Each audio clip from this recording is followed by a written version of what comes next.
오늘 말씀은 우리 주님께서 부활하신 이후에 제자들을 찾아가시는 장면입니다.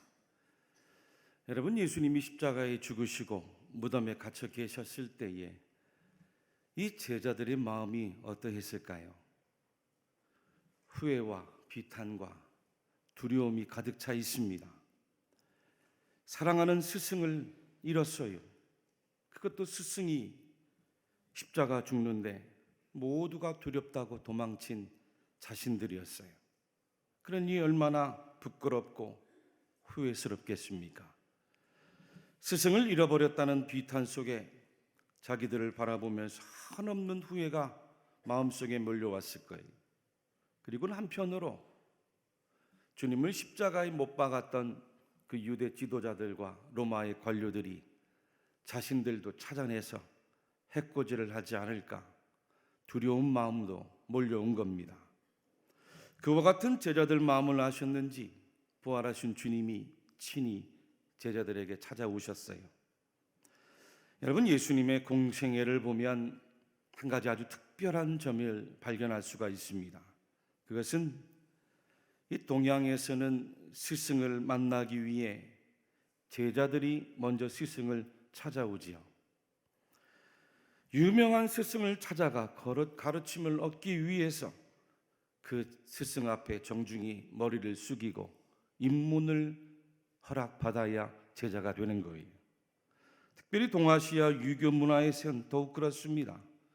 스승에게 찾아가서 글자 한 글자를 배우고 또 시 한 수 한 수를 가르침 얻기 위해서 절대 빈손으로 가서는 안 돼요. 계란 한 줄, 굴비 한 두름, 또 쌀 몇 섬 정성을 다해 잘 준비해서 대접을 하며 배움을 받는 거예요.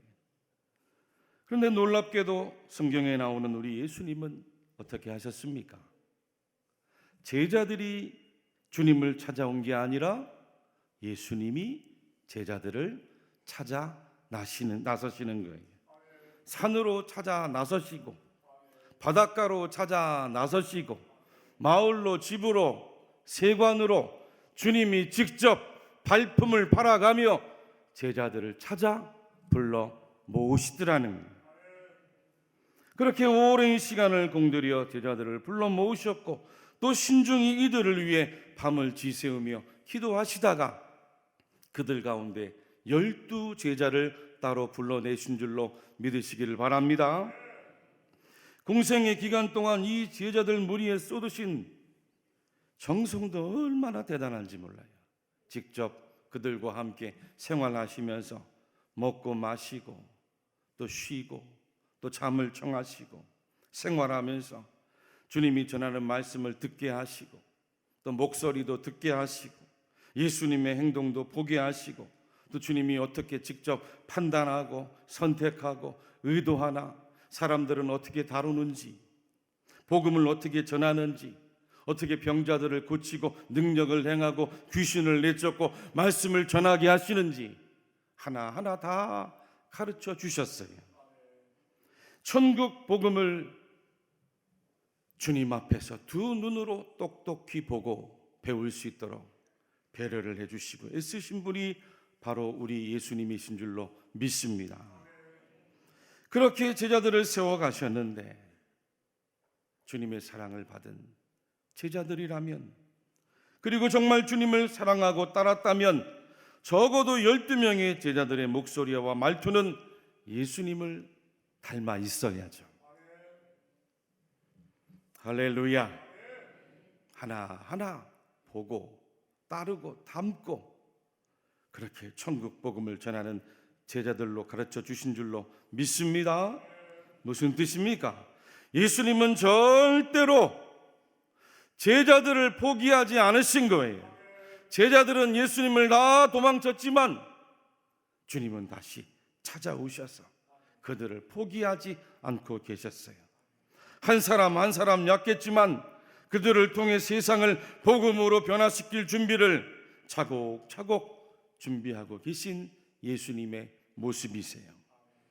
그러니 부활한 주님이 사랑하는 제자들을 다시 찾아오신 겁니다.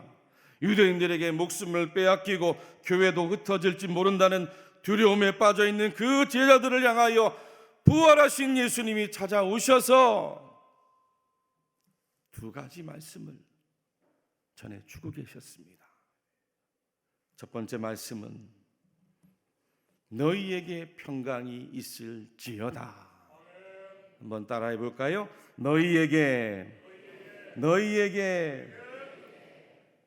평강이 있을지어다.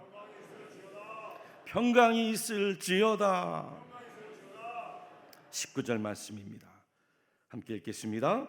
이날 곧 안식 후 첫날 저녁 때에 제자들이 유대인들을 두려워하여 모인 곳의 문들을 닫았더니 예수께서 오사 가운데 서서 이르시되 너희에게 평강이 있을지어다. 아멘. 주님이 부활하셔서 제자들에게 찾아오시고 첫 번째 주신 말씀이 너희에게 평강이 있을지어다. 근데 이 평강이란 말이 부활한 예수님이 제자들을 만나서 처음 사용하신 말씀이에요. 사복음서 전체를 통틀어도 오늘 말씀 요한복음 20장 19절, 21절 그리고 26절에 주님이 다음과 같이 말씀하셨어요. 예수께서 오사 가운데 서서 이르시되 너희에게 평강이 있을지어다. 예수께서 또 이르시되 너희에게 평강이 있을지어다. 예수께서 오사 가운데 서서 이르시되 너희에게 평강이 있을지어다 하시니. 할렐루야. 세 번을 거듭해서 말씀하실 정도로 주님이 제일 중요하게 생각했던 말씀이기 때문이죠. 그리고 오늘 본문과 병행 본문인 누가복음 24장 36절에도 다시 한번 이 말을 할 때에 예수께서 친히 그들 가운데 서서 이르시되 너희에게 평강이 있을지어다 하시니. 모두 합하여 네 번을 부활한 주님이 제자들에게 찾아와 말씀을 주신 거예요. 무슨 뜻입니까? 평강은 부활하신 예수님이 주시는 천국의 능력인 줄로 믿습니다. 평강은 부활하신 주님만이 주실 수 있는 복음인 줄로 믿습니다. 여러분, 우리에게 평강이 있습니까? 여러분, 우리에게는 평강이 없어요. 평강이 있는 것 같지만 잠시 위안을 주는 거짓된 평강이죠. 위장된 평강이 부활하신 예수님만이 주시는 능력이고 은혜가 평강입니다. 여러분, 사람에게는 원래 평강이 없어요. 원래가 인간은 불안한 존재예요. 처음부터가 불안한 존재예요. 뭘 해도 불안한 거예요. 믿습니까? 없을 때는 불안하죠. 갑자기 잘 돼봐요. 왜 이렇게 갑자기 잘 되지? 더 불안해요. 안 그렇습니까? 아담이 하나님 말씀에 불순종하고 처음에는 좋은 줄 알았습니다. 선악을 아는 그 지식의 열매를 먹고 뱀의 유혹과 같이 하나님처럼 되는 줄 알았어요. 하지만 이들 이후 어떻게 행동했습니까? 서로가 서로를 바라보니 수치스럽고 부끄러워 무화과 나무 잎을 엮어서 몸을 가리웠다고 합니다. 하나님의 음성을 듣고는 그만 동산 나무 뒤에 숨었다고 했습니다. 전에는 안 그랬는데 죄를 범하고 나서 모든 것이 불안해진 것이 인간 존재라는 거예요. 하나님을 떠나 살고 죄에 매여 살게 된 인간 존재가 늘 이렇게 불안한 거예요. 여러분, 세상이 주는 평안도 참된 평안이 아니에요.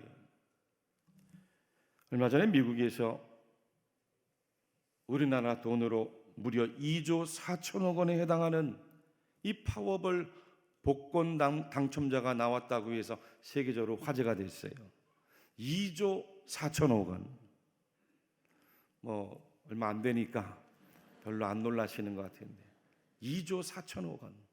근데 이분의 신분이 잠깐 밝혀졌다가 얼마 안 있다가 금방 깜쪽같이 사라지고 말았어요. 또 그게 화제가 됐어요. 여러분, 왜 사라졌어요? 불안하니까 사라진 거죠. 누가 나에게 연락할까 봐 전화해서 도움 달라고, 좀 빌려달라고, 돈 좀 달라고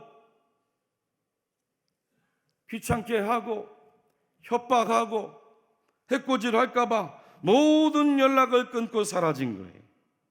그런데 사람들이 복권에 당첨이 되면 이렇게 열에 9번 다니던 직장도 그만두고 멀리 이사 가고 친척들도 다 연락 끊고 사라진다는 거예요.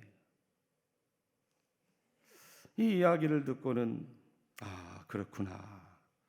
혹시 우리 교회도 그동안 신앙생활 잘하던 분이 어느 날 갑자기 연락을 다 끊고 깜짝같이 사라지면 뭐가 안 된 일이 있거나 아니면 정말 잘 된 일이 있구나. 복권이라도 맞아가지고 누가 여기저기서 연락 올까 봐 사라질 수도 있겠구나. 여러분들은 복권 맞아도 사라지지 맙시다. 하나님께서 은혜를 주시면 은혜를 나누면 되잖아요. 아멘. 아멘. 복권만 그렇습니까? 세상이 주는 온갖 즐거움도 쾌락도 기쁨도 다 잠시 잠깐이, 아무리 맛있는 음식을 가서 먹어보아도 뒤돌아서면 맛있는 음식 때문에 배부르게 과식한 거 후회나죠. 아무리 좋은 곳을 가서 구경해 보아도 뒤돌아서면 그때뿐이. 아무리 비싼 명품 옷을 둘러보고 명품 시계를 차보고 명품 백을 둘러보아도 나보다 더 좋은 명품 백을 둘러선 여자를 보고 나면 괜히 열등감만 생기니. 세상이 주는 평강, 평안 다 위장된 거고 잠시 잠깐 지나가는 가짜 평강이라는 진짜 평강, 참 평강은 누구만 줄 수 있습니까? 예수님만. 십자가에 죽고 모든 죄의 권세를 깨뜨리고 우리에게 그 사망의 죽음의 두려움과 절망을 이기기 하신 주님만이 저와 여러분들에게 평강을 주십니다. 그래서 복음인 거예요. 오늘 성경 19절에 예수께서 오사 가운데 서서 이르시되 너희에게 평강이 있을지어다 말씀하셨어요. 너희에게 평강이 있으면 좋겠다. 너희에게 평강이 있을 것이다. 미래나 바람으로 말씀하지 않으셨어요. 너희에게 평강이 있을지어다. 에이렌의 휘민 명령형으로 말씀하신 거예요. 명령형이에요. NIV 영어 성경에도 보니 Peace be with you라고 했어요. 주님이 주시는 평강이 너희와 함께 있으라. 여러분, 죄인인 인생들 스스로가 절대 평강을 만들어낼 수 없습니다. 인간이 만드는 평화도 자기 이익 때문에 죄악을 맺는 거죠. 이익이 깨져보세요. 순식간에 내 편이 남의 편이 돼요. 돈이 있고 뭔가 이익이 있으니까 잠시 잠깐의 평화가 있는 거죠. 가정도 사회도 국가 간에도 언제든 인간관계의 평화는 삽시간에 깨질 수 있는 불안한 평화예요. 거짓된 평강이에요. 참된 평강은 예수 그리스도 십자가 죽음과 부활로 하나님과 우리 사이에 가로막혔던 그 죄의 장벽이 다 깨지고 죄의 문제가 해결될 때 우리에게 주시는 평강인 줄로 믿습니다. 하나님과의 관계를 회복해야 우리에게 주시는 천국의 복음이, 부활한 예수님이 주시는 참 평강이 여러분들에게 이 시간 임하길 축복합니다. 오늘 제자들이 두려운 가운데 모인 그곳을 문을 걸어 잠갔다고 했어요. 예수님이 그 가운데 들어오셔서 너희에게 평강이 있을지어다 말씀을 해주셨어요. 오늘도 주의 이름으로 모인 이전에 여러분들에게도 예수님이 주시는 평강을 받으십시오. 여러분들의 마음, 여러분들의 환경, 지금 여러분들의 처지가 중요한 게 아니에요. 주님의 평강이 임하면 환경은 얼마든지 초월이 가능한 거예요. 할렐루야. 다친 여러분의 모든 마음의 문도 활짝 여시고 주의 성령이 주시는 평강이 여러분들의 인생을 가득하길 간절히 주의 이름으로 축원합니다. 평강을 누리십시오.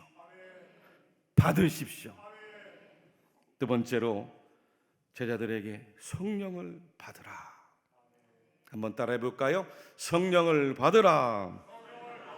성령을 받으라. 21절 22절도 함께 있습니다. 예수께서 또 이르시되 너희에게 평강이 있을지어다. 아버지께서 나를 보내신 것 같이 나도 너희를 보내노라.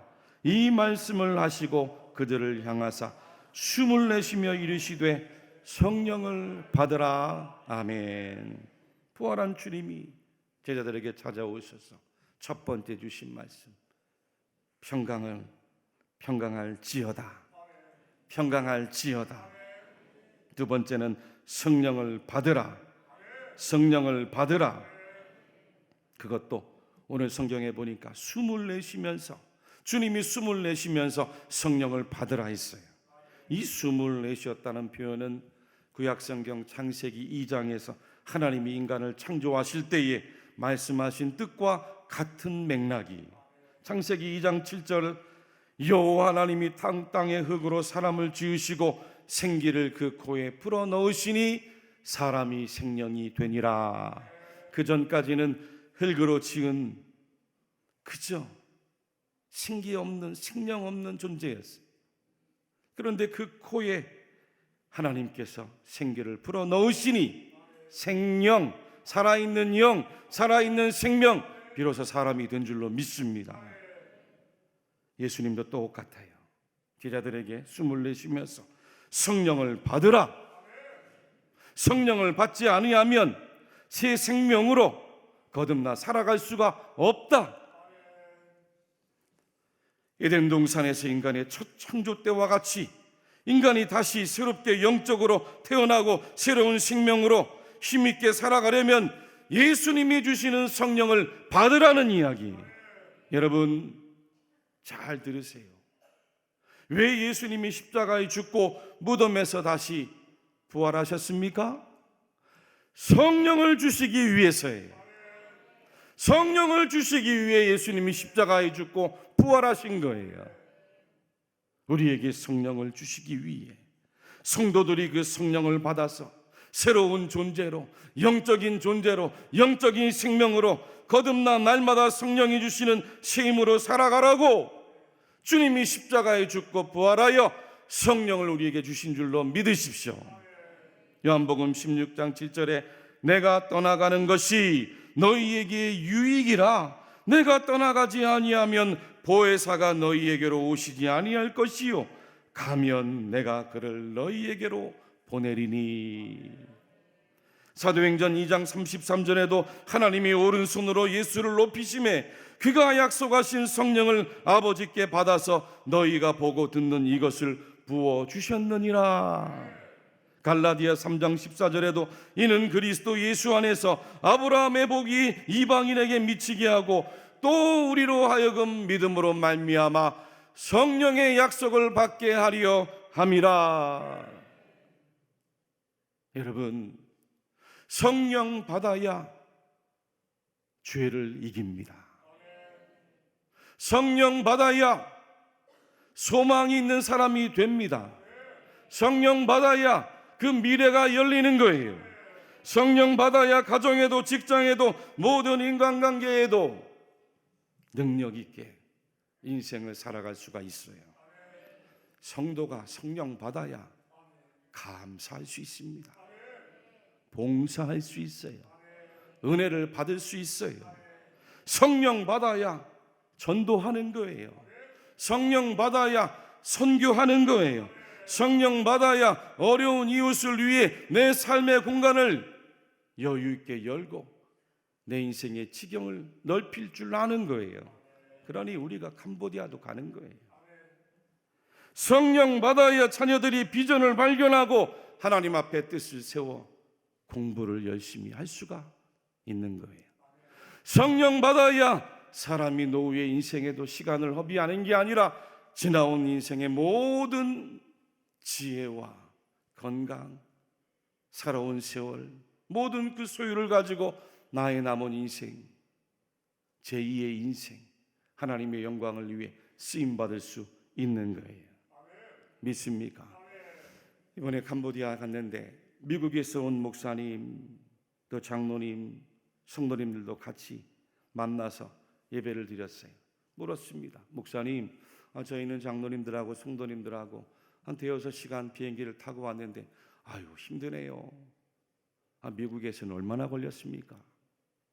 그랬더니 웃으시면서 목사님, 미국에서 캄보디아까지 직항이 없어서 인천 공항에 경유를 했는데 인천까지 15시간 걸렸대요. 그리고 잠시 2-3시간 경유한 다음에 다시 캄보디아까지 우리와 똑같이 대여섯 시간 걸려왔다는 거예요. 여러분, 그분들이 여유 있는 분들이 아니에요. 이민자들입니다. 은퇴하신 분도 있고. 얼마나 훌륭합니까? 할렐루야.